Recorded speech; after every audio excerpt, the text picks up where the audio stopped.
E aí pessoal, vamos a mais um tema de redação? Bem, esse tema ele está bastante em voga aí nas últimas semanas e tudo mais. Tem um projeto de lei que foi votado, tá? Que fala sobre a terceirização do trabalho. Você sabe o que seria terceirização do trabalho?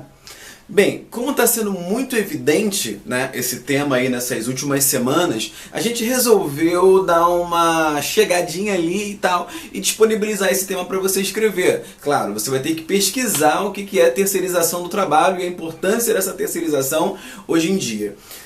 Bom, terceirização. Você deve ter ouvido falar de terceirização de serviços, tá? Existem alguns serviços que precisam de fato ser terceirizados, tá? Então não dá para você, por exemplo, claro, nem sempre dá para você contratar um cara para fazer a segurança de uma festa, por exemplo, de um evento, e ter a carteira dele assinada, ter um vínculo empregatício. Quando eu falo de vínculo empregatício, eu estou falando de carteira assinada, de 13º, fundo de garantia, férias, tá? Então, para determinados serviços, não dá para você ter esse vínculo empregatício. O que tem que acontecer, na verdade, é o que já acontece, que é a terceirização. Só que a terceirização, ela não é legal para alguns tipos de serviços. Tá? Existem serviços que não dá para você ter essa legalidade. Tá? Então, por exemplo, você poderia contratar uma pessoa para trabalhar numa lanchonete, por exemplo, um funcionário de uma lanchonete. Ele não pode ser terceirizado, ele tem que ser CLT, tá? Ele tem que ser de regime CLT, que é o regime que vai reger, na verdade, né, a vida das pessoas que trabalham com vínculo empregatício com alguma determinada empresa.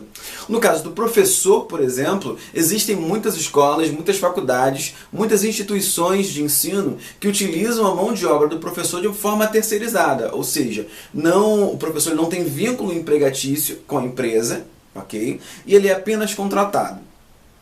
No caso da terceirização, por que é bom, né? Por que ela é positiva, vamos dizer assim? Ela é positiva porque a empresa ela não vai precisar pagar todos os encargos, tá, que ela é obrigada a pagar quando faz alguma contratação com vínculo empregatício correto. Beleza? Isso quer dizer que o salário, olha só, é possível que o salário do cara que está sendo empregado seja um salário melhor. Tá? Claro, isso não é uma obrigação. Se você trabalhar com proposta de intervenção, você pode direcionar para isso também. Tá? Então, pô, beleza, vai rolar ali sim a terceirização. Só que com algumas condições. Tá? Algumas condições. Por que é ruim? Qual é o lado negativo da terceirização do trabalho?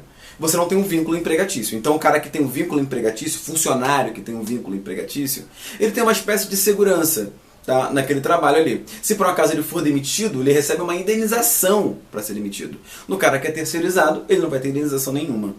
Se ele é terceirizado, ele tem a obrigação de ser um excelente profissional. Porque se ele der mole em algum momento ali, tá, o cara terceirizado, no dia seguinte ele pode não trabalhar mais. Eu posso terceirizar o serviço de uma outra pessoa. Vamos pegar o caso de um professor, por exemplo, que eu acho que é mais palpável, assim. Então, um professor, ele deu boas aulas, ele vai continuar trabalhando, mesmo sendo em regime terceirizado, para sempre.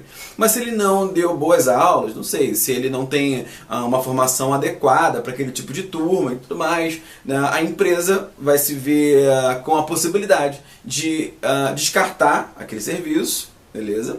E contratar uma outra pessoa e terceirizar um outro serviço, tá?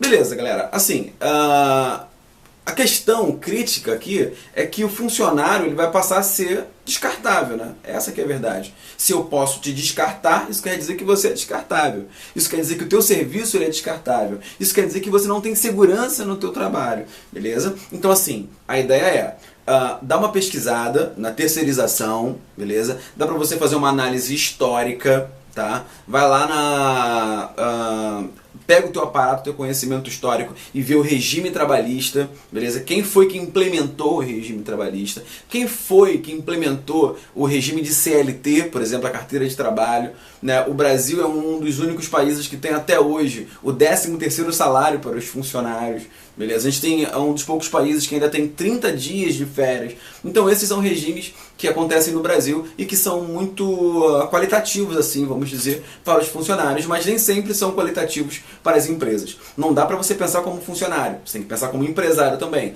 Na verdade, você tem que analisar o que é bom para as duas partes, tanto para o funcionário quanto para o empresário. Porque uma vez que fique muito complicado, um custo muito alto para eu contratar funcionários, eu não vou contratar. Essa aqui é a questão. Tá? É possível que com a terceirização eu tenha mais vagas de emprego, por exemplo. Claro, existe essa possibilidade, beleza? Então vamos lá, pesquisa sobre terceirização, dá uma analisada, a gente vai disponibilizar alguns textinhos para você também, beleza? E escreve pra gente, não deixa de mandar. O tema é para ser enviado até sexta-feira, galera, não vacila, porque na semana que vem já é outro tema, beleza? Então, até a próxima, escreve, hein?